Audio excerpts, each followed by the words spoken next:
आप सभी को धनतेरस की ढेर सारी शुभकामनाएं। और सबसे पहले जो हमको चीज एक समझनी है कि आजकल जितनी चमक धमक बाहर हो गई है, तो हमने धनतेरस का अर्थ ही अलग निकाल लिया है। हम लोग को लगता है कि धनतेरस का मतलब होता है कि धन की वर्षा हो रही है, तो चलो। और कल्याण ज्वेलर्स और तनिष्क और दुर्लभ और बड़े बड़े जो साड़ी स्टोर्स है, मान्यवर, सारे ये लोग क्या कर रहे हैं, केवल हमें अट्रैक्ट कर रहे हैं। अपने अपने इतने एडवर्टीजमेंट्स उनके आ रहे हैं कि उससे हर कोई अट्रैक्ट हो रहा है, कि उनको लग रहा है कि जाकर के हम शॉपिंग करके आ जाएं। तो धनतेरस का अर्थ हमने ये समझ लिया है। लेकिन धनतेरस का अर्थ बिल्कुल भिन्न है। धनतेरस का जो की कथा जुड़ी हुई है वो हमारे समुद्र मंथन से जुड़ी हुई है। समुद्र मंथन जब हुआ था, आपको सबको पता है कि उसमें बहुत से रत्न और बहुत से लोग, देवी देवता उसमें से निकले थे। तो उसी में से अमृत कलश लेकर के जो निकले थे उनको हम धन्वंतरी कहते हैं। धन्वंतरी जी अमृत कलश लेकर निकले, और वो देवताओं ने वही अमृत पिया था, जिसके लिए असुर जो थे बड़े व्याकुल थे कि हमको वो भी मिल जाए पीने के लिए। तो उस अमृत का अर्थ क्या हुआ कि हम निरोगी काया में आ जाएं, यानी अमर हो जाएं।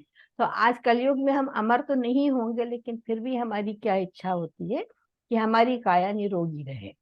तो ये उनको समर्पित है धनतेरस।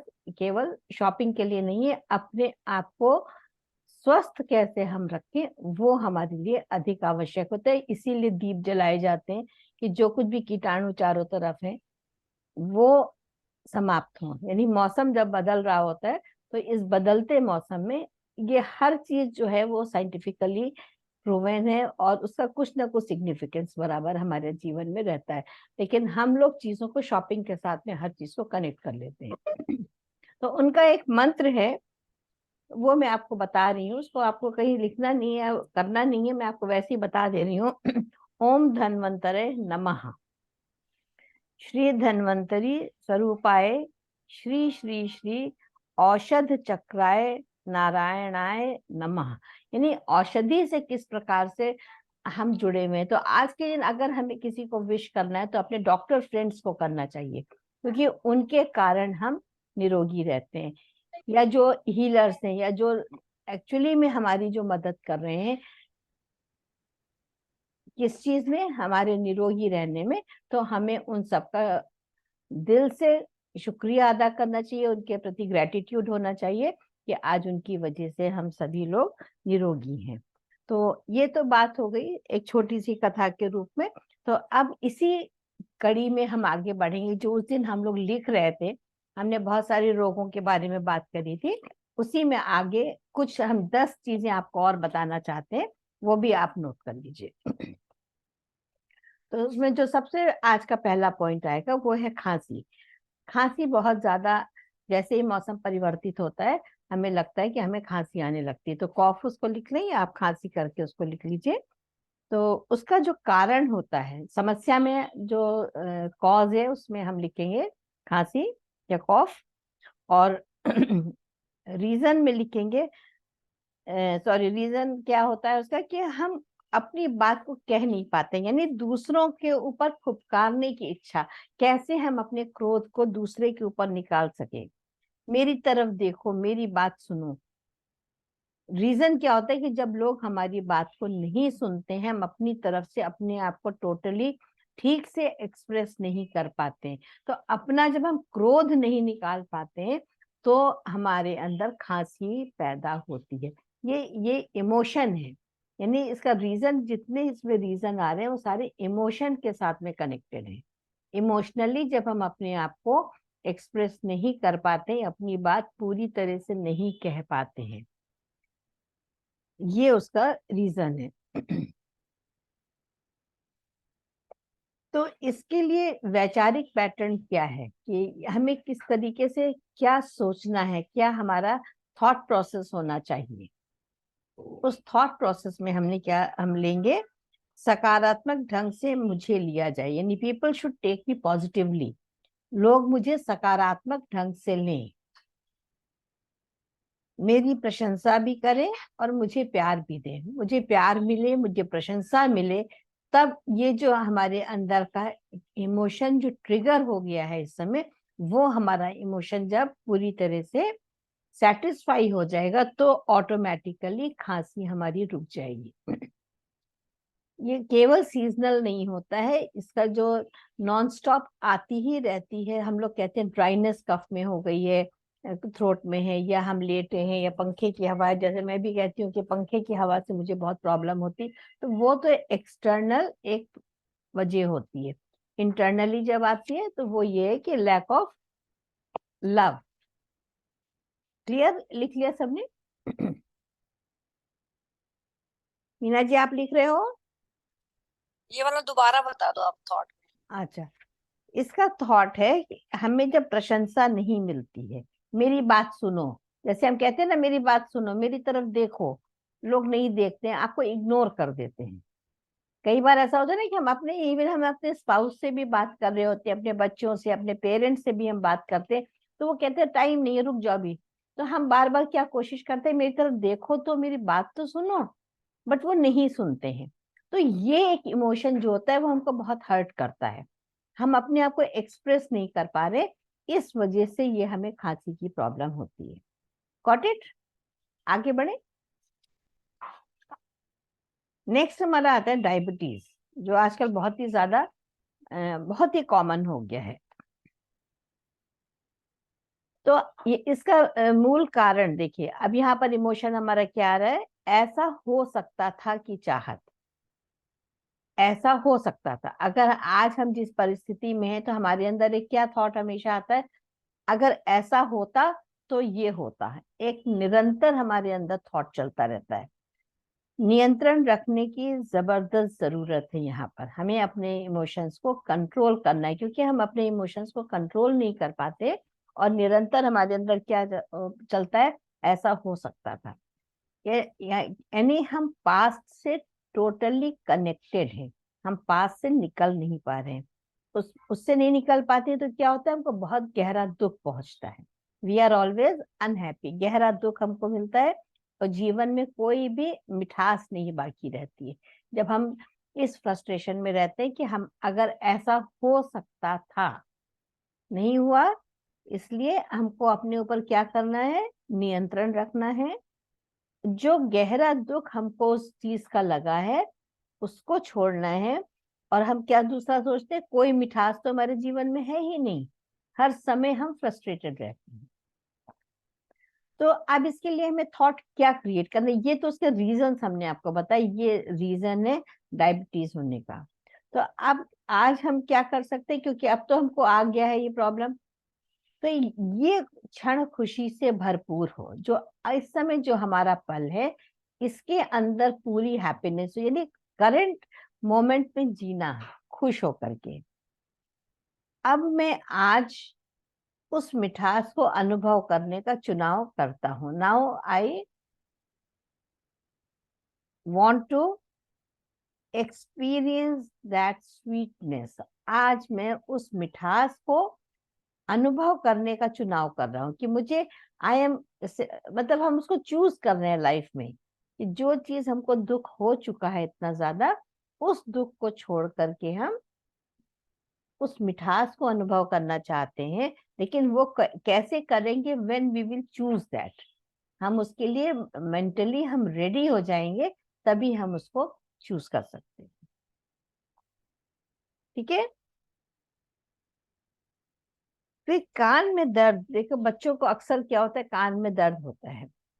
ये ज्यादातर अगर आप देखेंगे, कान का दर्द जो होता है बच्चों में ज्यादा आता है, बड़ों में कंपैरेटिवली कम आता है। उसका रीजन क्या है? उसका रीजन है गुस्से की क्षमता को दर्शाता है। उसको गुस्सा आ रहा है बच्चे को, उसकी बात सुनी नहीं जा रही, तो वो जब वो अपना गुस्सा वो नहीं अपना दिखा पाता है तो उसके कान में दर्द होता है। देखिए हर चीज का लॉजिक समझ करके जब हम इलाज करेंगे तो इलाज जो है वो इजी हो जाएगा। हमें क्योंकि कान के दर्द का हमको रीजन नहीं पता होता है क्यों है, तो अभी ये समझिए कि ये गुस्से को दर्शाता है। तो अभी उसको क्या थॉट, उसका पैटर्न हम कैसे चेंज करेंगे कि yes everybody is listening to me, मैं प्यार से सबको सुन रहा हूँ, लोग मुझे प्यार से बोल रहे हैं, लोग मेरे साथ प्यार से बातें कर रहे हैं, मैं प्यार से सुन रहा हूँ। तो अगर कॉन्टिन्यूअस ये थॉट उसको दिया जाए, यानी वो खुद से इस चीज को फील करे, उसको हमें फील करवाना है उस व्यक्ति को कि हाँ आपकी बात हम प्यार से आपसे कर रहे हैं और आप प्यार से सुन रहे हैं। तो धीरे धीरे क्या है कि कान का दर्द जो है वो समाप्त हो जाएगा। यानी कितना, देखिए कितनी माइन्यूट से चीजें हैं जो हमको पता है, लेकिन हम उसका रीजन नहीं समझ पाते कि किस कारण से ये चीजें हमारे जीवन में घटित हो रही हैं। राइट, लिख लिया आपने? इसके साथ में एक और चीज बहुत आती है, वो है एक्जिमा। शरीर के ऊपर आपने देखा स्किन डिजीज जिसको हम कहते हैं, स्किन के ऊपर पैचेस पड़ जाते हैं, उसमें रेडनेस होती है, कई बार वो पक भी जाता है। तो एक्जिमा इसको लिख लीजिए। सांस संबंधी परेशानी, सांस से जब हमें ब्रीदिंग की प्रॉब्लम होती है, और ब्रीदिंग की प्रॉब्लम में क्या होता है कि मानसिक रूप से हम बहुत परेशान होते हैं। जब हम मेंटली डिस्टर्ब्ड होते हैं तब हमको सांस की प्रॉब्लम होती है, और सांस की प्रॉब्लम ही एक्जिमा को स्किन पे, यानी एक्सटर्नली वो एक्जिमा बन के हमारे यहाँ सामने आती है। ये मैंने अपने यहाँ भी देखा था कि अपने ही परिवार में कि एक्जिमा, बहुत सीवियर एक्जिमा था किसी को, लेकिन उसके बाद जब एक्जिमा को ठीक करने की कोशिश करी तो जो उनकी ब्रीदिंग प्रॉब्लम थी वो उभर के आ गई, और जब ठीक हुई तो दोनों चीजें एक साथ ठीक हुई, एक्जिमा भी क्योर हुआ और ब्रीदिंग प्रॉब्लम भी क्योर हुई। तो ये उस समय भी मुझे समझ में आ गया था कि ये दोनों चीजें जो है ये इंटरकनेक्टेड है। तो इसके लिए क्या है, मैं मेरे चारों तरफ सद्भाव, शांति, प्यार तथा प्रसन्नता है। मेरे चारों ओर सद्भाव, शांति, प्यार तथा प्रसन्नता है, मैं सुरक्षित हूँ। जो असुरक्षा की भावना होती है वो हमारे अंदर ब्रीदिंग ट्रबल को डेवलप करती है। जैसे छोटे बच्चे होते हैं ना, उनको पहले क्या होता था, बहुत सारे बच्चे, ये आजकल भी आप देख रहे हैं जो सिंगल चाइल्ड है उनको भी अस्थमा की प्रॉब्लम बहुत हो रही है, ब्रीदिंग ट्रबल हो रही है। हम लोग कहते हैं कि बाहर का पोल्यूशन की वजह से, पोल्यूशन एक फैक्टर होता है, लेकिन जहाँ पे पोल्यूशन नहीं है वहां भी हम बच्चों में पा रहे हैं कि बहुत ज्यादा ब्रीदिंग प्रॉब्लम हो रही है। तो उसकी वजह क्या है कि उनके अंदर बहुत असुरक्षा है, अपने अंदर ही अंदर वो घुट रहे हैं किसी भी बात को कहने के लिए। तो जो इसीलिए सांस संबंधी परेशानियां जो है वो अल्टीमेटली एक्जिमा में ही कन्वर्ट हो जाती हैं। तो ये दोनों चीजें आप ध्यान रखिएगा कि एक दूसरे के कॉम्प्लीमेंट्री हैं। एक मिनट, एक्सक्यूज।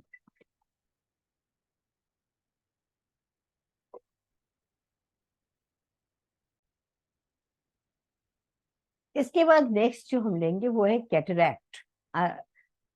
एक उम्र के बाद हम देख रहे हैं कि लोगों को कैटरैक्ट बहुत ज्यादा हो रहा है। कैटरैक्ट का कारण क्या कि आगे की दिशा में प्रसन्नता पूर्वक देख पाने के अयोग्य, यानी हमारे पास वो कैपेबिलिटी नहीं है कि आगे जो हमारा भविष्य है वो अच्छा है, जो हमारा फ्यूचर है वो अच्छा है, ये देखने की हमारे अंदर कैपेबिलिटी जब नहीं होती है तब हमको कैटरैक्ट होता है। हम हमेशा परेशान रहते हैं कि हमारा फ्यूचर, अंधकार में भविष्य हमको जहां दिखने लगता है तब हमारे अंदर मोतियाबिंद या कैटरैक्ट की प्रॉब्लम आती है।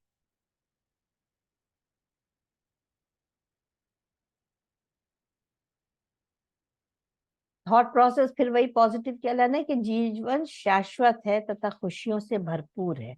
हमारा जीवन जो आगे आने वाला जीवन है वहां बहुत ढेर सारी हमें खुशियां हैं हमारे पास, क्योंकि हम लोगों को एक ही प्रॉब्लम होती है पास्ट और फ्यूचर में जीने की, हम प्रेजेंट मोमेंट में नहीं जी पाते। तो जब हम इस तरीके से सोचेंगे कि हमारे जीवन आगे जो आने वाला है वो खुशियों से भरपूर होगा, हम ऐसा ही क्यों सोचे। जैसे क्या होता है कि परिवार में जब हम बच्चों की शादियां करते हैं तो हमारे मन में एक भय होता है कि जो आने वाली बहू है वो कैसी होगी, या जब बहू आती है उसको क्या भय होता है कि पता नहीं परिवार कैसा होगा। तो हम पहले से ही एक नेगेटिव थॉट के साथ में चलते हैं। तो ये देखिए, जो कैटरैक्ट होता है ये हमेशा एक सर्टेन एज के बाद आकर के बनता है। बहुत बचपन में अगर आप देखेंगे बच्चों को कैटरैक्ट नहीं होता है, लेकिन जहां पर उनको ये एक डर आने लगता है कि हमारा भविष्य अंधकार में होने वाला है, पता नहीं आगे क्या होगा, वहां से धीरे धीरे धीरे आंखों के अंदर इस तरह से पानी सूखने लगता है, ड्राइनेस आने लगती है, कि जिसकी वजह से कैटरैक्ट का फॉर्मेशन होता है और पूरा हमारा जो आइरिस है वो हमारा ब्लॉक हो जाता है। तो उसको रोकने का हमारे पास क्या तरीका है कि हम ये सोचे कि जो फ्यूचर हमारा है वो खुशियों से हमारा भरपूर होगा। और आजकल की मोस्ट कॉमन प्रॉब्लम थकान। थोड़ी थोड़ी देर में हम क्या कहते हैं, भाई हम तो थक गए, है ना भाई। ये तो बहुत ही कॉमन हो गया है, थोड़ा सा काम करा थक गए। तो इस थकान का क्या कारण है? थकान का रीजन है बोरियत। प्रभावित व्यक्ति जो भी करता है उसके प्रति प्यार का अभाव है। यानी हम जब काम को भी करते हैं तो उसमें हमारे अंदर प्यार नहीं होता है, हम उसको एक बोझ समझ के काम को करते हैं। टायर्डनेस इसीलिए होती है, हर समय हम बोर होते हैं।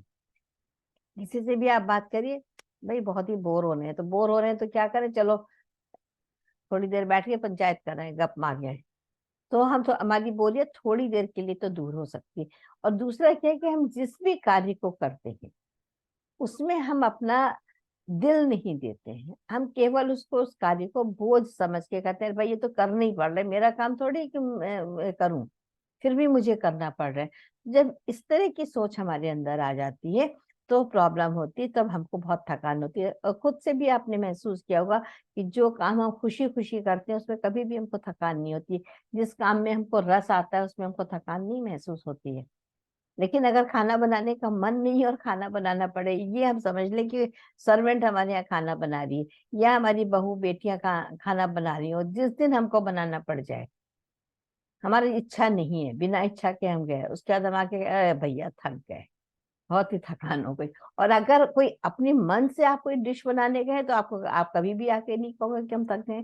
इसी तरह किसी भी काम के लिए होता है। तो यहाँ पर इसका थॉट प्रोसेस हमको कैसे चेंज करना है, मैं जीवन के प्रति उत्साहित हूँ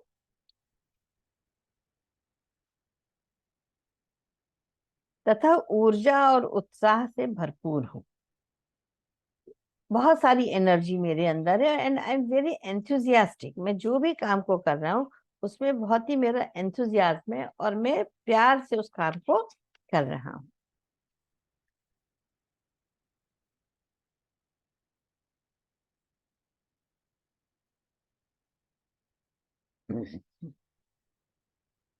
again a very major problem जो आजकल ज्यादातर लोग फेस कर रहे हैं वो है मोटापा, अधिक वजन।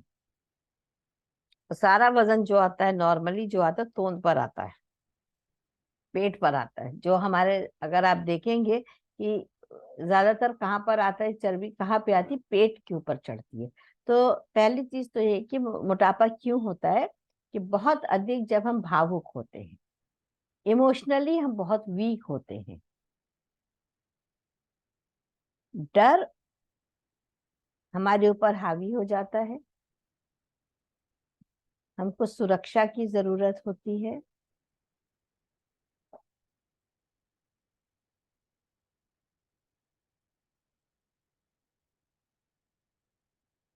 ये डर हमारा दबे हुए गुस्से को लेकर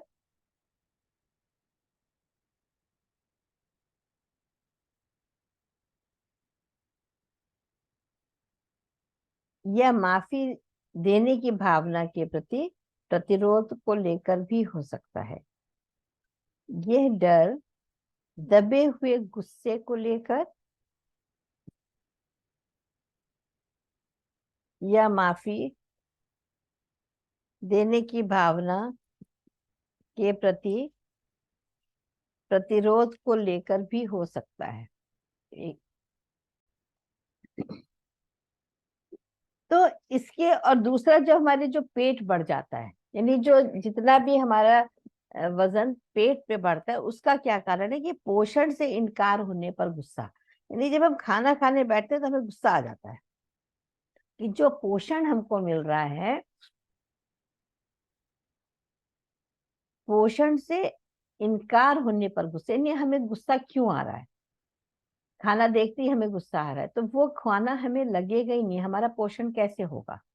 तो पेट पे जो चर्बी बढ़ती है उसका कारण ये होता है।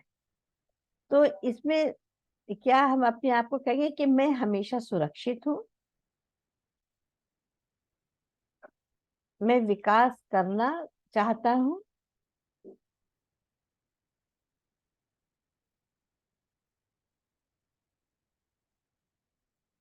अपने जीवन के दायित्व का निर्वाह करना चाहता हूँ, अपना जीवन जो मेरा है उसका, उसके दायित्व का, यानी कि जो हमको मिला है दायित्व काम करने के लिए, उसका निर्वाह करने की इच्छा है।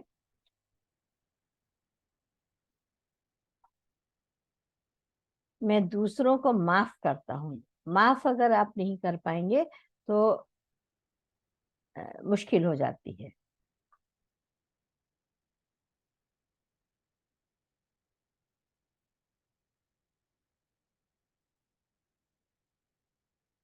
और मैं अपने जीवन को जैसा जीना चाहता हूँ वैसा बना रहा हूँ।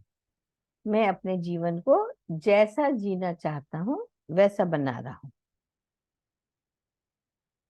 और देखिए जो पेट के लिए है वो है, मैं स्वयं को आध्यात्मिक खुराक रूपी पोषण देता हूँ। मैं अपने पेट को, अपनी तोंद को आध्यात्मिक खुराक रूपी पोषण दे रहा हूँ, और मैं संतुष्ट हूँ और मुक्त हूँ।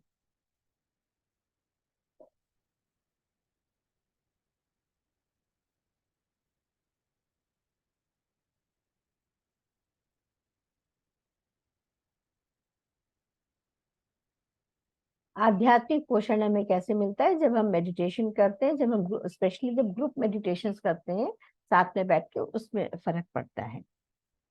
अब देखिए इसके अलावा एक और होता है, यहाँ हाथों पे बाहों पे जब बहुत ज्यादा फ्लैश जमा हो जाता है, उसका रीजन क्या है, इसको भी लिख लीजिए। इसका रीजन क्या है, प्यार से इनकार होने पर गुस्सा। यानी कोई प्यार कर भी रहा है, उसको हम रिजेक्ट कर देते हैं। जो प्यार हमें मिल रहा है उसको हम रिजेक्ट कर देते हैं, प्यार से इनकार होने पर गुस्सा।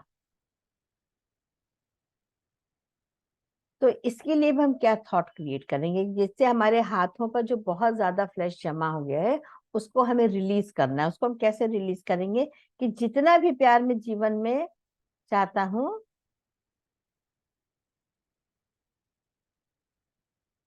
जितना भी प्यार मैं जीवन में चाहता हूँ उसका निर्माण करना मेरे लिए सुरक्षित है।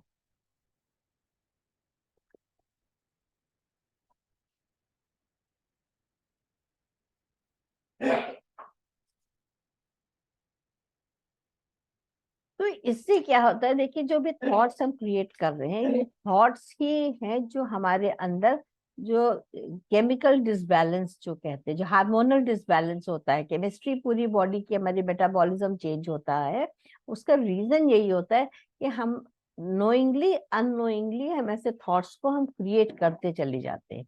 जब तक हमारे थॉट्स नहीं चेंज होंगे तब तक अगर हम चाहें कि एक्सटर्नली हम कुछ भी खा लें, कितनी भी वर्जिश कर ले, कितना भी हम वॉक कर ले, कुछ भी कर ले, लेकिन हमारे जो मोटापा है वो हमारा कम नहीं होता है। तो उसका रीजन है कि हम अपने को इतने डर और असुरक्षा में रखे हुए हैं कि वो धीरे धीरे जब तक हम रिलीज नहीं करेंगे तब तक हम वहां से निकल नहीं सकते हैं।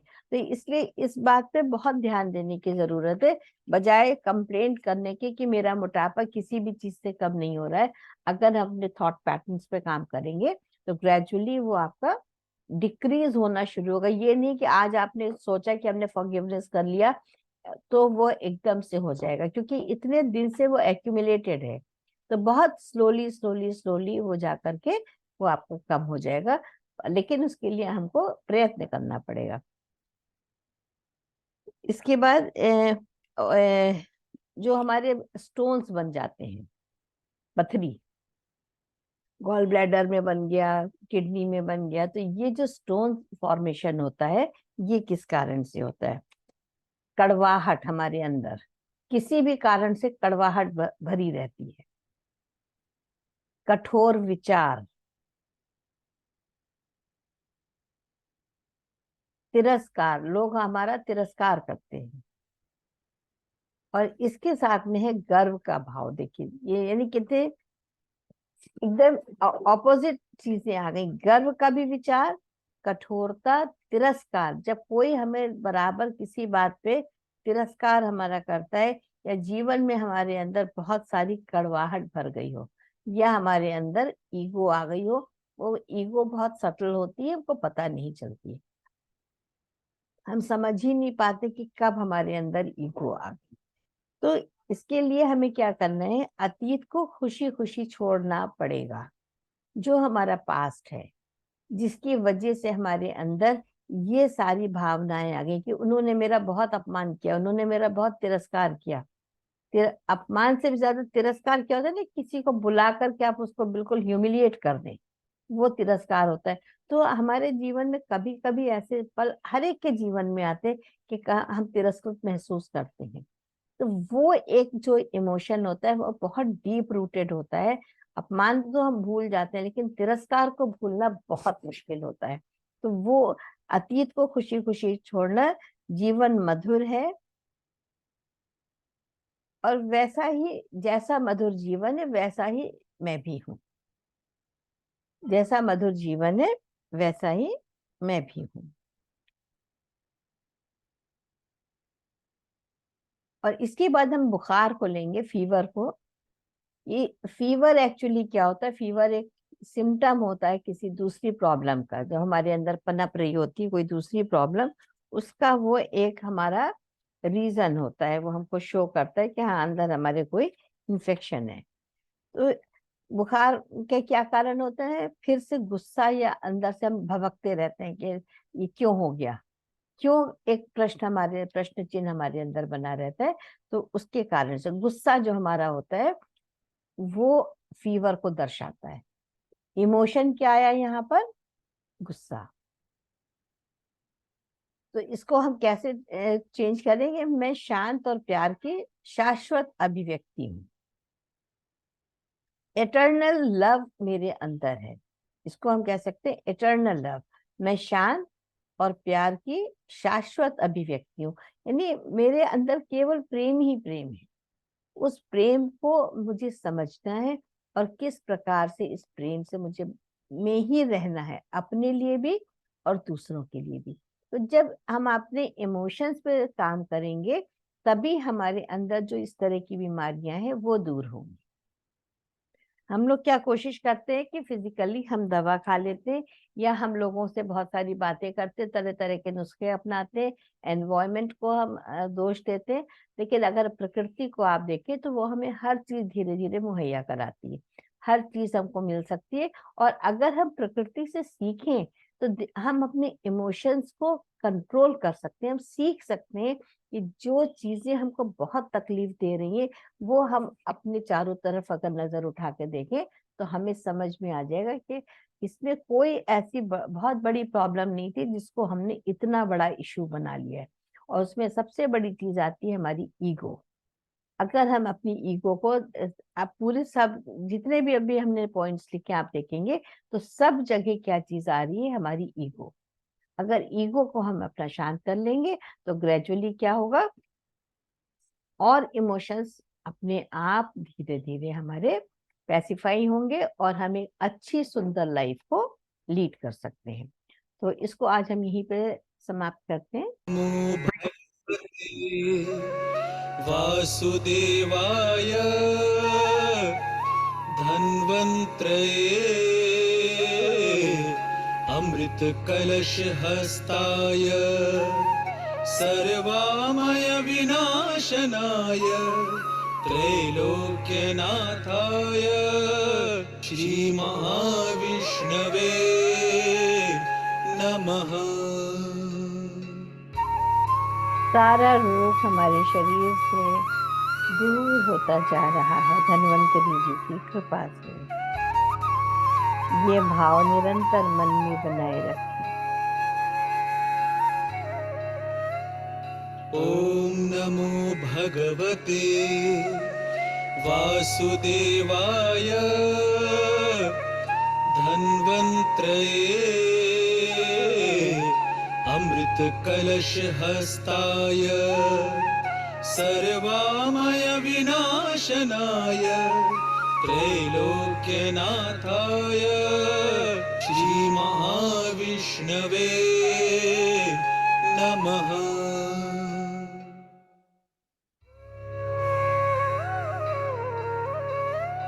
ॐ नमो भगवते वासुदेवाय धन्वन्त्रये अमृतकलशहस्ताय सर्वामय विनाशनाय त्रैलोक्यनाथाय श्रीमहाविष्णवे नमः।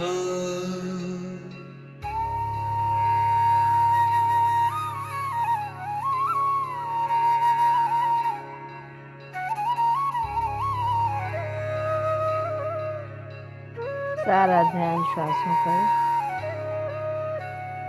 ॐ नमो भगवते वासुदेवाय धन्वन्त्रये अमृतकलशहस्ताय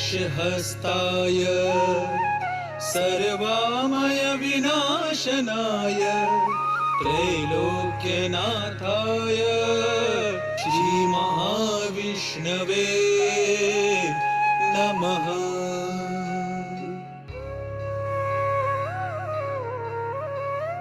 ॐ नमो भगवते वासुदेवाय धन्वन्त्रये अमृतकलशहस्ताय सर्वामय विनाशनाय त्रैलोक्यनाथाय श्रीमहाविष्णवे नमः।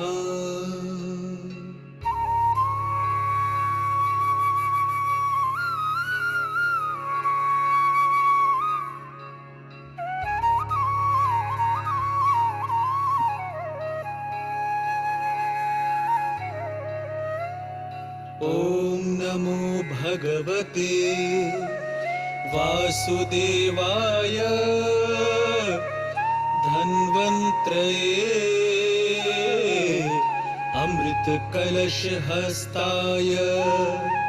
सर्वामय विनाशनाय त्रैलोक्यनाथाय श्रीमहाविष्णवे नमः।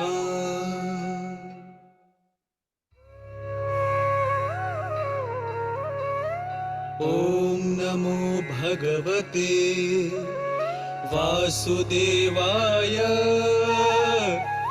धन्वन्त्रये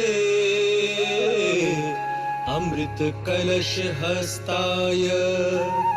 सर्वामय विनाशनाय त्रैलोक्यनाथाय श्रीमहाविष्णवे नमः।